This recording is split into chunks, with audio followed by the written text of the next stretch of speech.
Hola, buenas tardes. Mi nombre es Alicia Arely Montañez Mora, soy médico residente de segundo año por el Hospital Regional de Alta Especialidad del Bajío. El día de hoy les voy a hablar del diagnóstico por imagen del linfoma óseo primario como un reporte de caso clínico. Antes que nada quisiera agradecer por la oportunidad que nos está brindando. Muy bien, el linfoma óseo primario es una neoplasia muy rara. Realmente representa menos del 5% de todas las neoplasias óseas primarias y menos del 5% también de todos los linfomas extraganglionares. Según la Organización Mundial de la Salud, esta neoplasia está compuesta por células linfoides malignas. Se producen una o más bases en el hueso y no hay involucro de nódulos suprarregionales ni otras lesiones extranodales en los primeros 6 meses de diagnóstico. La principal zona que está afectada es el fémur, su metadiáfisis. Le sigue la metadiáfisis del húmero, de la tibia y finalmente la pelvis, la columna cervical y el cráneo. Como una breve descripción del caso, nos referimos a una paciente femenina de 42 años de edad. Ella era sana, no tiene comorbilidades, acude con el médico facultativo porque tiene dolor severo en la ingle derecha y se va irradiando al resto de la extremidad. Posterior, inicia con aumento de volumen rápido. El médico facultativo le envía a nuestra unidad donde se le realizan pruebas serológicas, estudios de imagen y se le realiza una toma de biopsia throughput con un resultado de linfoma no-Hodgkin difuso de células grandes de CD20 positivo. Como había afectación tanto en la médula ósea como en el músculo, se dio una clasificación clínica, un estadio clínico 4. En la microscopía, con una tinción de hematoxilina de eosina, vemos estos puntos eosinofílicos que nos refieren los linfocitos malignos, son muchos, es una imagen típica del linfoma. La paciente inicia quimioterapia de urgencia con un esquema de R-CHOP, común en linfoma, 6 ciclos. Posterior, inicia radioterapia de consolidación en 2 fases. 1 año, 3 meses después del tratamiento, se le realiza un PET-CT sin evidencia de enfermedad tumoral. Esta columna tiene las características típicas de los pacientes con linfoma óseo primario. Nuestra paciente tiene 42 años, no entra en estas características. Ella es mujer, pero sí presentó dolor local, una masa palpable, no tiene una fractura patológica ni síntomas B. Podríamos, sin tener el diagnóstico histopatológico, que tendríamos que pensar en una neoplasia o de tejidos blandos o una neoplasia ósea. Como al sospechar una neoplasia ósea, el primer estudio que tenemos que hacer es una radiografía convencional. Se le realizó una radiografía anteroposterior y lateral, en este caso pues centrados en la zona de la rodilla para que sea más fácil ver. Vemos estas zonas osteolíticas apolilladas que corresponden a un patrón Ludwig II. También vemos una zona de transición amplia. Estas zonas apolilladas poco a poco se van cambiando a un tejido medular sano. Entonces, pues esta zona de transición amplia.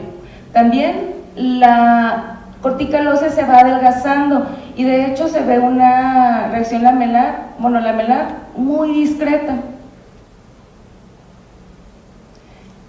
Se decide hacer una tomografía computarizada. Aquí vamos a ver mejor los tejidos óseos. Vemos en esta tomografía contrastada en un corte axial estas lesiones osteolísticas. Sin embargo, la cortical ósea está casi respetada, son pocos los fragmentos que están ausentes. En cambio, los tejidos blandos son muy heterogéneos, hay un aumento en la densidad y pues a comparación del contralateral es mucho el aumento del volumen. Esta característica es muy típica del linfoma óseo primario. El linfoma inicia en la médula ósea, entonces va pasando a los tejidos blandos a través de los canales de Havers. Entonces no necesita una destrucción de la cortical muy amplia para poder hacer toda esta invasión a los tejidos blandos. grabárselo bien. Ahora, en esta ventana de tejido óseo, en un corte sagital, vemos las mismas características, una zona de transición amplia y también está el adelgazamiento de la cortical ósea. Finalmente, en cuanto a lo que correspondió a nuestro equipo de imagen, se realizó una resonancia magnética. La resonancia magnética es la más importante para el diagnóstico. Aquí vamos a ver con mayor detalle el daño a los tejidos blandos y también al paquete neurovascular. En este caso, en esta resonancia magnética, en un corte sagital, de su lado izquierdo, está en una secuencia ponderada en T1 y del lado derecho en T2.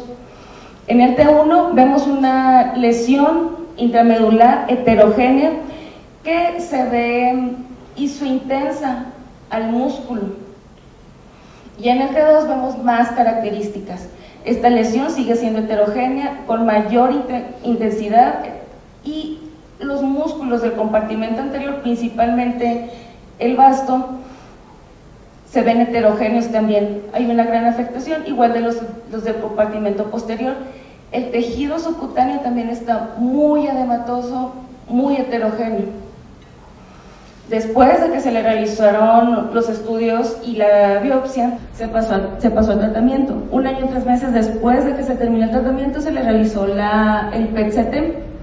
En esta fusión coronal vemos las zonas de hipercaptación hipermetabólicas fisiológicas, el cerebro, el mediastino, el corazón, hígado, vejiga, etc.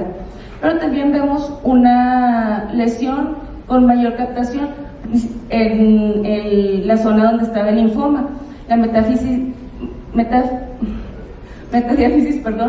distal del fémur. ¿Por qué se ve esta lesión? Si ahorita les dije que ya no había enfermedad. La paciente recibió radioterapia. Es una reacción hipermetabólica consecuencia de la radioterapia. Sin embargo, nuestros compañeros de medicina nuclear decidieron que ya no había enfermedad. El linfoma óseo primario representa un reto para el médico imagenólogo. ¿Por qué? No pensamos en él. Es tan raro que muchas veces ni lo conocemos. El conocimiento de los hallazgos por imagen puede disminuir el inicio de los síntomas al diagnóstico y sobre todo al tratamiento. Somos importantes. Y finalmente, los estudios de imagen son la piedra angular para el diagnóstico y el estadiaje, sobre todo la resonancia magnética, así como el seguimiento y la valoración de la respuesta al tratamiento, en este caso por el PET-CT. Y eso sería todo. ¿Hay alguna duda, comentario?